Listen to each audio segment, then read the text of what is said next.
Well, Donald Trump is threatening further tariffs against Russia if Vladimir Putin continues with the war against Ukraine. But will more tariffs or taxes force Moscow in a different direction?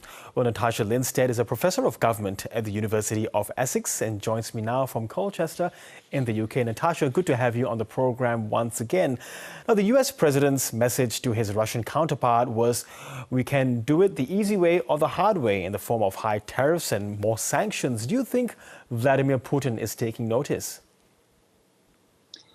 I don't think he's taking notice with the threat only being tariffs and more sanctions. Russia has faced some of the most comprehensive sanctions that have ever been placed on a country, and that didn't seem to affect Russia or Putin that much. I know that the economy is not doing as well as it had been. It has weathered, many different storms with this.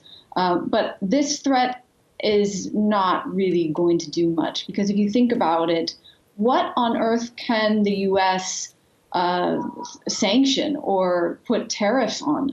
You only have 3 billion of Russian goods coming into the U.S.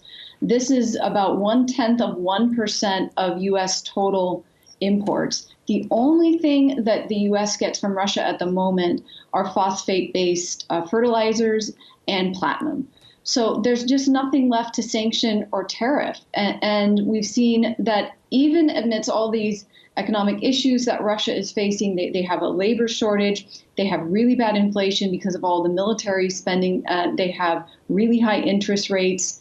It doesn't seem to matter because Putin sees the end game as controlling Ukraine at all costs. So if these actions and threats have no impact whatsoever, Natasha, where do you think the US president will go next as far as the war in Ukraine is concerned? I mean, that's a really great question, and I don't think really he knows. Trump had originally stated that he was going to end the war within 24 hours, that this was going to be easy. He said in a Time magazine interview that this war would be much easier to resolve compared to the crisis would be more difficult to resolve than the crisis in the Middle East, and then that there would need to be more months of resolving it. The plan was, based on the special envoy Keith Kellogg to Ukraine and Russia, was that they were going to get both sides to the table and that Ukraine would agree to not join NATO anytime soon and would have to capitulate about 20% of its territory. And in exchange, it would get some aid and support and some guarantees of a buffer zone to prevent further aggression from Russia. But even this plan, which heavily favored the Russian side, was already rejected by Russian Foreign Minister Sergei Lavrov. So I'm not sure what other things that Trump and his team have available to them to offer Putin. And this most recent threat really is very hollow. And in that vein, then, do you think it sort of opens up the scope for Donald Trump to meet directly with Vladimir Putin, something he's done before? He's even pulled off having a one-to-one meeting with Kim Jong-un at the same time. Is that a possibility somewhere down the line? I do see that as a possibility. President Trump likes meeting with autocrats. He does like meeting with Putin. He admires Putin. He's said this many times. And he thinks that when he's in person, maybe he can negotiate some kind of deal. But I think the problem for him is that Trump is so easy to manipulate himself because you just need to flatter him. I think he's been facing some pressure from his inner circle to be a little bit tougher, at least publicly, on Putin. He had famously said when he was talking with Zelinsky that basically this was like a two-sided issue. Both sides were equal, clearly not supporting fully the Ukrainians. And so he's just very easy to manipulate. And I think this meeting will just be embarrassing for him. Yeah, so could Zelinsky then do the same? And it's more likely he'll meet with Trump before Trump meets with Putin. So could he do the same and manipulate the U.S. president?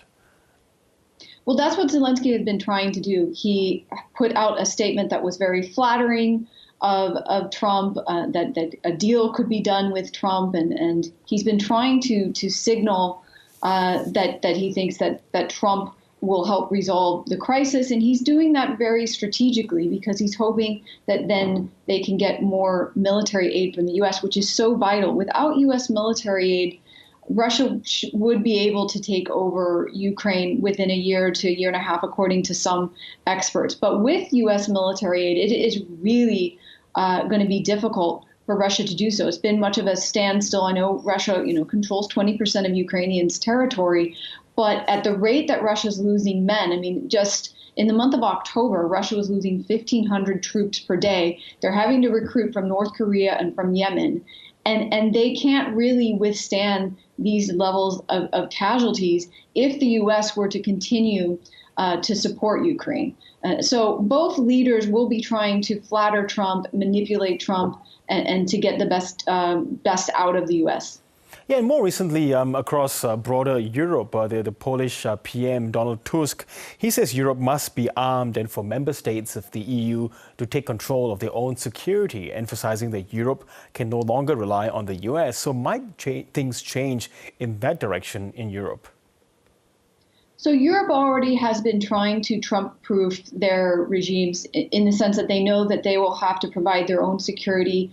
French President Macron had talked about this, sounding the alarm on the importance of Europe being more independent, having to increase their own military spending. But Trump also made very clear that even if the war in Ukraine were to end, that the security would be provided by Europe, that the U.S. wouldn't be providing any support in the reconstruction process. And according to Zelinsky, you would need at least 200,000 peacekeepers there, which supposedly would be provided by European partners and not by the U.S. So the movement to be more militarily independent is really vital for these European countries, some of which are bordering the conflict. Okay, Natasha Lindstaedt, always great to get your analysis. Thank you so much. Thanks for having me.